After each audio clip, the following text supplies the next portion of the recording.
At 05:12 hours local time, 4 American fighters hang behind a KC-46 tanker 200 miles south of Bandar Abbas, finishing the last top-up before the run-in. Unknown to the fighters, a radar 400 miles inside Iran has already caught a whisper of the tanker track. No American weapon flying tonight can reach it, and the man watching its screen has just picked up a phone. Somebody on the coast ahead is about to answer it. The boom retracts. 4 fighters rock in the tanker's jet wash and drop away. 2 F-35As with their weapons buried inside. 2 F-16CJs riding shotgun off the wings, screaming north at better than 500 knots. Low, dark, silent. In an air defense bunker outside Bandar Abbas, a sector controller stares at a plot that arrived by phone, not by wire. American aircraft, somewhere south, minutes old. He can't put a battery on somewhere. He studies the coastline chart for a heartbeat, picks the sector the geometry favors, points a battery at it. On a ridge east of the port, S-300 crews run their launch checks in the dark and wait for their scope to hand them something to hold. The 4 jets drop lower. The coastline hardens out of the haze, a brown smear becoming hills, then ridgelines, then a country.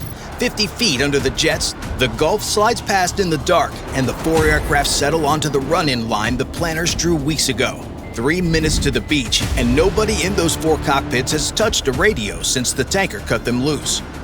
Behind them, the Gulf is an empty gray-blue all the way south. So how does a wire antenna 400 miles inland see 4 jets over open water? If you look here at that antenna curtain on the high ground, hundreds of feet of dipole wire strung between steel masts. You'll see why that phone rang. The Sepehr is an over-the-horizon radar. Its waves bounce off the ionosphere and come back down far beyond the curve of the Earth, out to a claimed 1,800 miles, roughly New York to Denver. The price of seeing that far is precision. A Sepehr track is an error box 20 to 40 miles on a side, refreshed about twice a minute, stale by the time it reaches a phone line. Think of a lookout in a tower who spots somebody moving out at the tree line. He can't tell you whether they're carrying a rifle or a fishing pole. None of that can shoot. The S-300 on this coast still has to find these 4 aircraft with its own dish, and it's hunting for them right now, 2 minutes to the beach.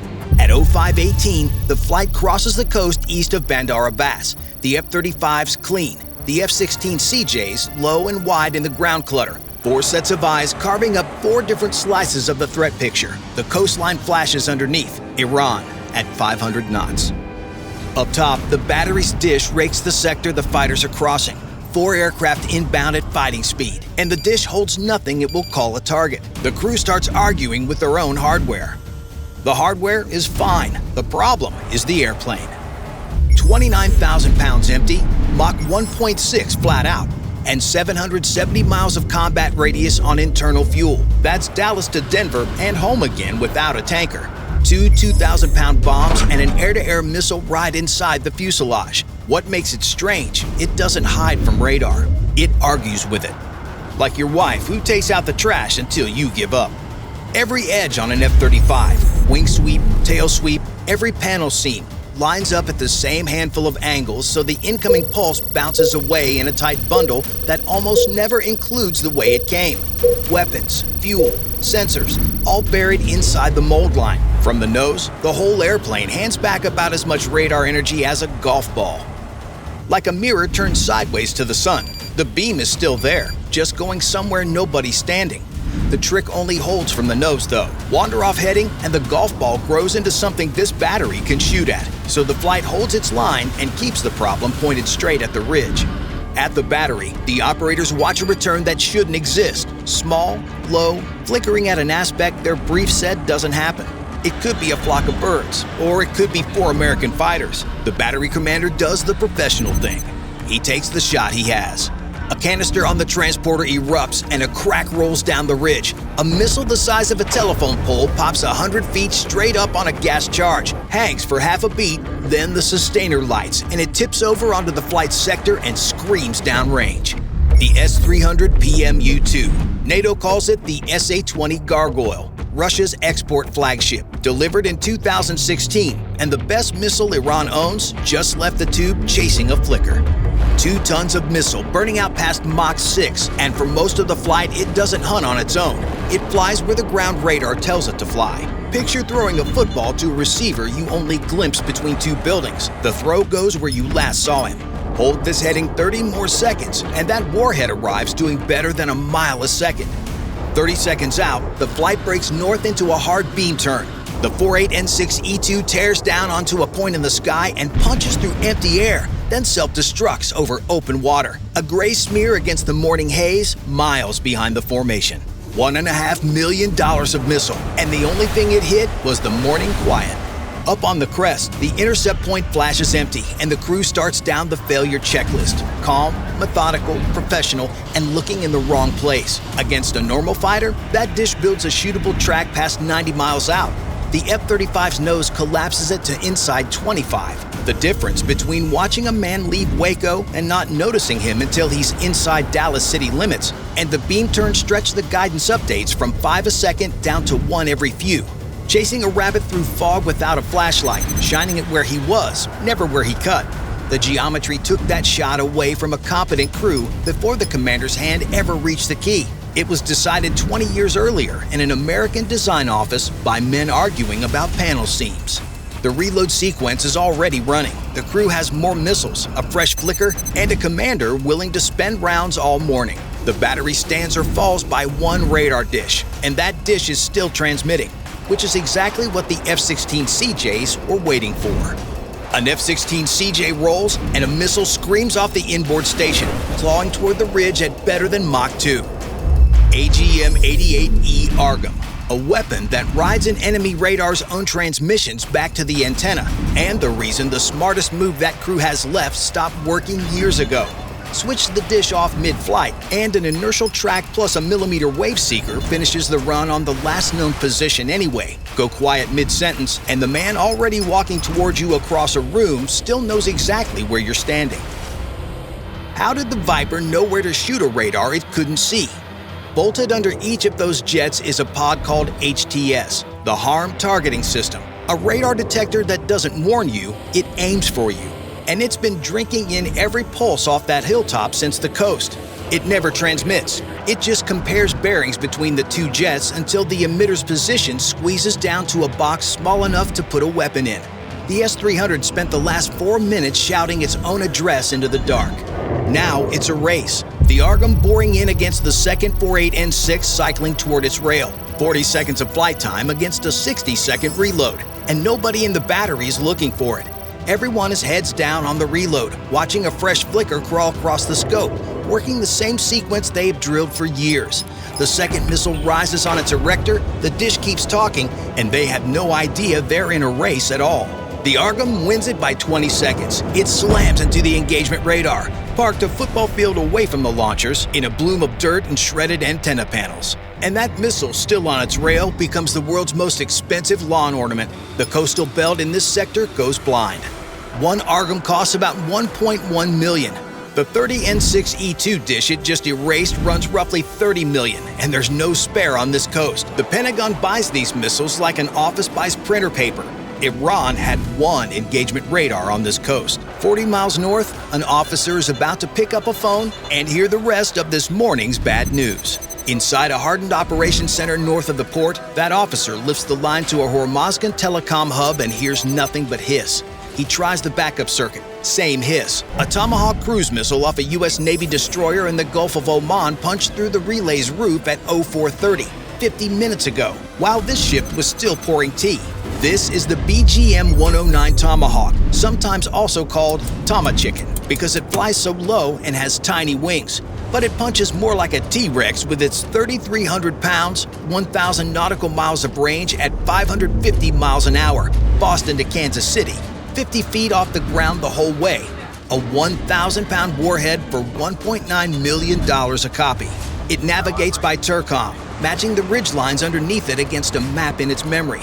A fog-bound road that you've driven so many times, you don't need to see it. A modern air defense network is only as fast as the wires between the radar that sees and the battery that shoots. Iran runs that queuing over buried fiber and microwave relays, feeding each battery a head start of 30 to 60 seconds, the gap between a launcher ready when you arrive and one still slewing as you fly past. Cut the relay, and every battery falls back on its own eyes, defending a smaller sky on a slower clock.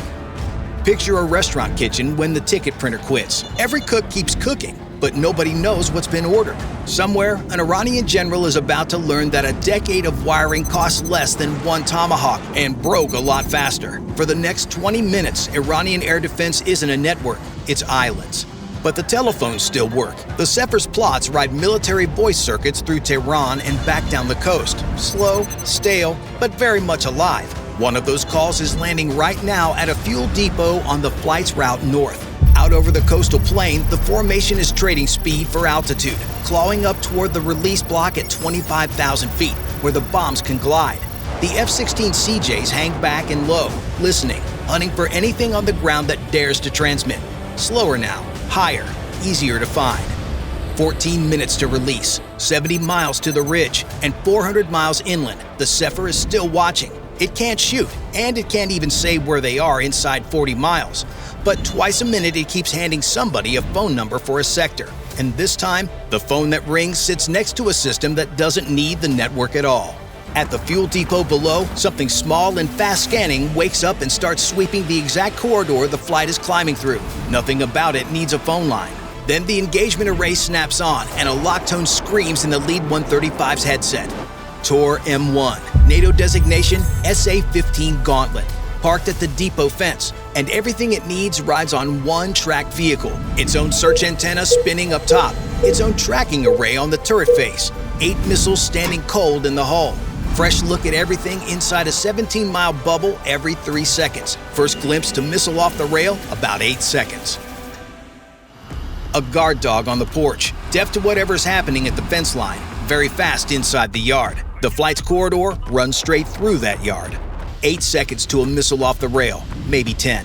There's no way around this. The same mountain that funnels every truck out of Bandar Abbas running through one tunnel funnels every aircraft attacking that tunnel through one corridor. And that corridor runs through the Tor's yard. The thing that makes this target worth hitting is the thing trying to kill them. Inside the lead cockpit, the pilot knows he's locked, and he doesn't move. He doesn't brake turn, no chaff. He stands steady through the heart of a live Sam's reach. Because his airplane started fighting this radar the instant it powered up. He just has to trust it. 8 seconds is a long time to trust anything. On the ground, the track goes wrong. The target the Tor is holding jumps, accelerates, falls away faster than anything with wings can manage. The operator's hand comes off the firing key before the thought finishes forming. All 8 tubes stay cold.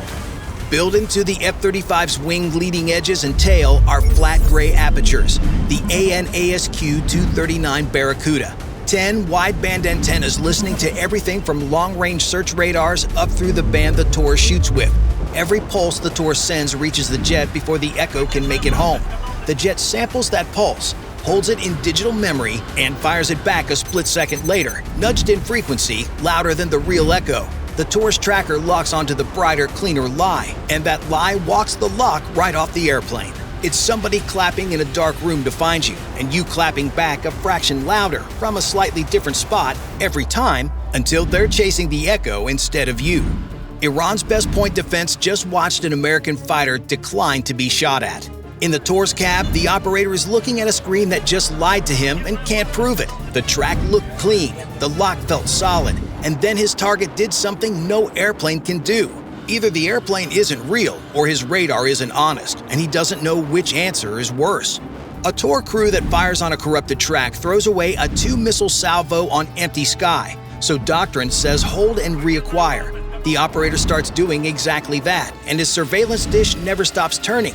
Keep an eye on that dish, because the jets are about to need something from this corridor that stealth alone can't provide. The airplanes have to find one specific hole in a mountain from 4 miles up, and they do it without a single camera. At 0554, the lead F-35 tips its nose toward the Golaga Ridge and holds a shallow, steady arc for 3 seconds. From the ground, it looks like nothing, a jet drifting a few degrees off, heading and drifting back. Every second of it is choreography. When the jet rolls out, 4 aim points, accurate to a few yards, are flowing into the weapons. No camera did that. Behind the jet's radome sits the APG-81.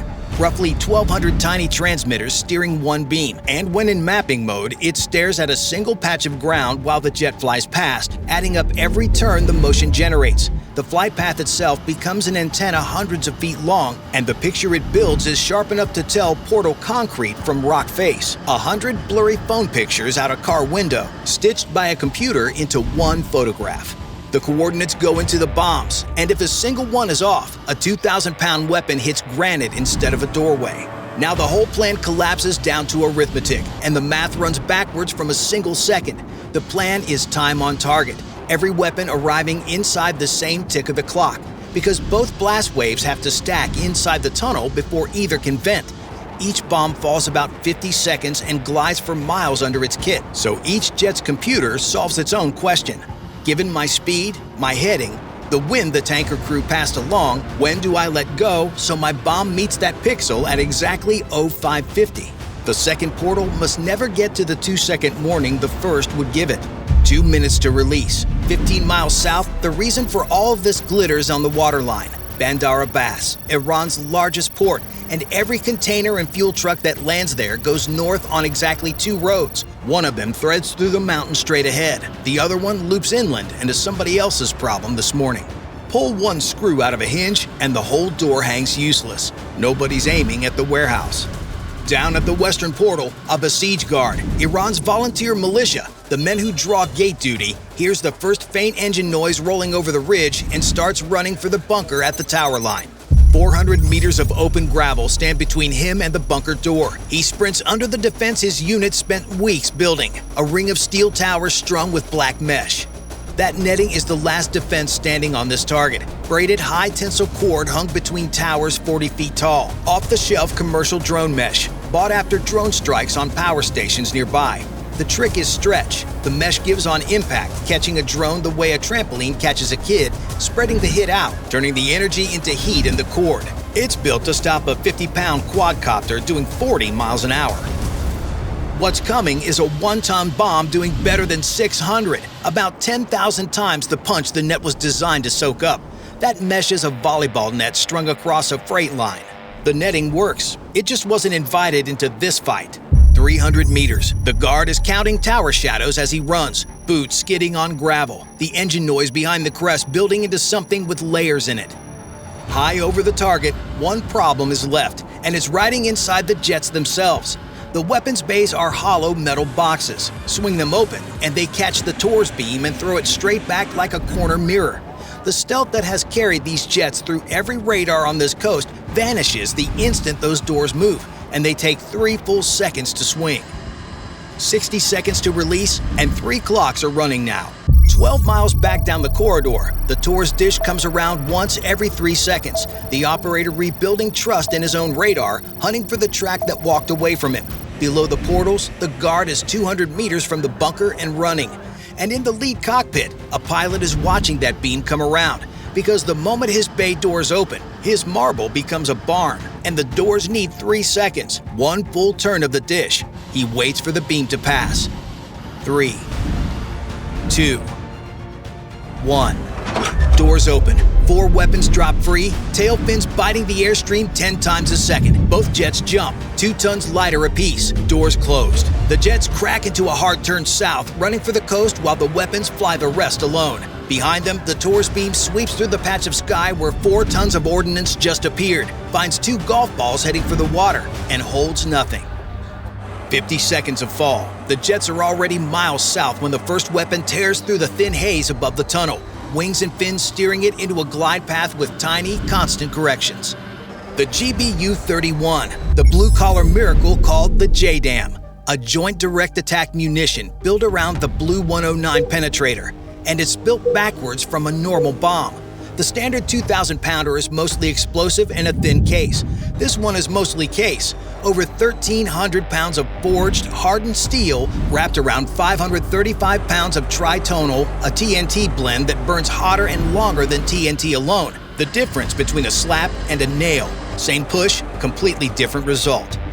It finds the doorway the way your phone finds your street. A GPS receiver in the tail holds the map pin the APG-81 handed it, and an inertial unit dead reckons through any jamming. Cut the satellite signal and it doesn't go blind. It just gets slightly less perfect. All of that steering rides on a $22,000 tail kit bolted to a bomb body older than most of the men who built the tunnel. 4 of them, kits included, cost the American taxpayer about $250,000, less than one of the missiles Iran fired at them this morning.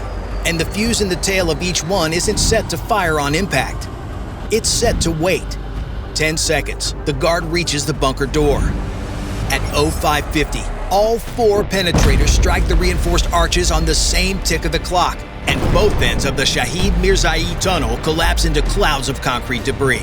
The mountain face above the western portal lets go first, rock sliding down to a slow curtain, burying what's left of the arch under 100 feet of rock. On the eastern side, the dust punches outward in a ring, rolls down the access road, and swallows the tower line, the netting, and the bunker sheltering the guard. A heartbeat later, the sound arrives at the docks of the port below. The fuse in each tail held for a few hundredths of a second, and that delay did all the work. At close to 1,000 feet a second, that decides whether the warhead goes off on the arch or tens of feet behind it, inside the roadway. A reinforced arch is built to carry a mountain pressing down, not a blast pushing out. Loaded backwards, it falls at a fraction of its strength and drops onto the road with the mountain riding it down. And the blast itself has nowhere to go. Trapped in a 2-lane concrete tube instead of fading into open air, 2 shock fronts race inward from both portals, meet near the middle, and briefly double. A firecracker in the length of a pipe. The tube ruptures long before the pressure vents.